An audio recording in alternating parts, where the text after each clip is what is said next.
हरे कृष्ण कृष्ण कृष्ण हरे हरे, हरे राम राम राम हरे हरे। हरे कृष्ण कृष्ण कृष्ण हरे हरे, हरे राम राम राम हरे हरे। श्री श्री राधा माधव की जय। श्रीमद् भगवद गीता की जय। हे कृष्ण करुणा सिंधो दीनबंधो जगतपते, गोपेश गोपिका कांत राधा कांत नमोस्तुते। श्रीमद् भगवद गीता का दूसरा अध्याय श्लोक संख्या 46 का भी हम पाठ करेंगे। यावानर्थोदपाने सर्वथा संप्लुतोदके, तावान सर्वेषु वेदेषु ब्राह्मणस्य विजानता। यावानर्थ उदपाने सर्वथा संप्लुतोदके, तावान सर्वेषु वेदेषु ब्राह्मणस्य विजानता। भगवान ने अति सुंदर उपमा दी है। यहाँ पर यावान अर्थ कहा जितना प्रयोजन, उदपाने छोटे छोटे जलाशय जलकूप, जैसे कपड़े धोने के लिए अलग, पीने के लिए अलग। पहले ये होता था ऐसे कि नदियों में छोटे छोटे जलकूप बनाए जाते थे, नहाने के लिए अलग जलकूप। यानी जितना प्रयोजन अलग अलग जलाशयों से सिद्ध होता है वो सारे प्रयोजन सर्वथा संप्लुतोदके, विशाल जलाशय जिसका जल अत्यंत निर्मल है और मीठा है और शुद्ध है। तो यदि किसी व्यक्ति के घर के पास ही एक विशाल जलाशय हो, उसे फिर छोटे छोटे कुएं खोदने की कोई आवश्यकता नहीं है।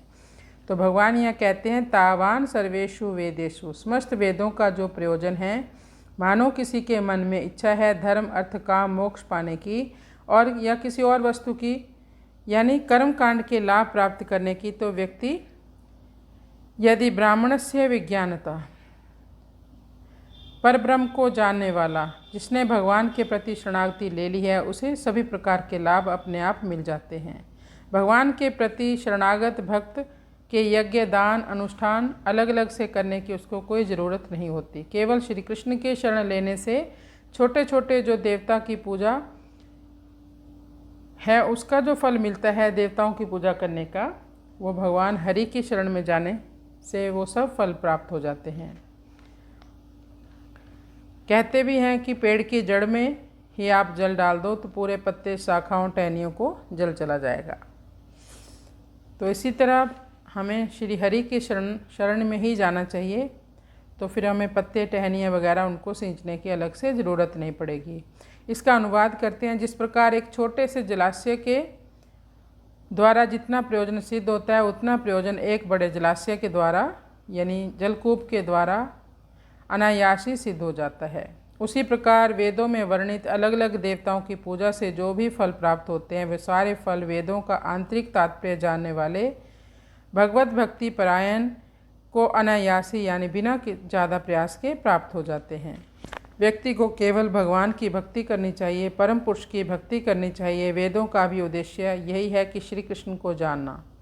लेकिन जिनके हृदय में संसार भोग की कामनाएं बसी होती हैं और जो अल्प बुद्धि वाले लोग होते हैं, वो तो भगवान की शरणागति छोड़कर देवी देवताओं की शरण में ही पूरा जीवन बिता देते हैं, चाहे उन्हें कितना भी समझाओ।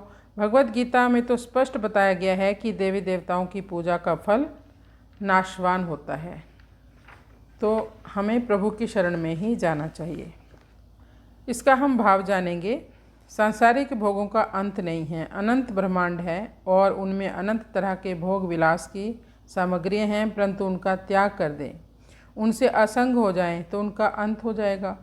ऐसे ही कामनाएं भी अनंत होती हैं, परंतु उनका त्याग कर दें, निष्काम हो जाएं तो उनका अंत अपने आप हो जाएगा।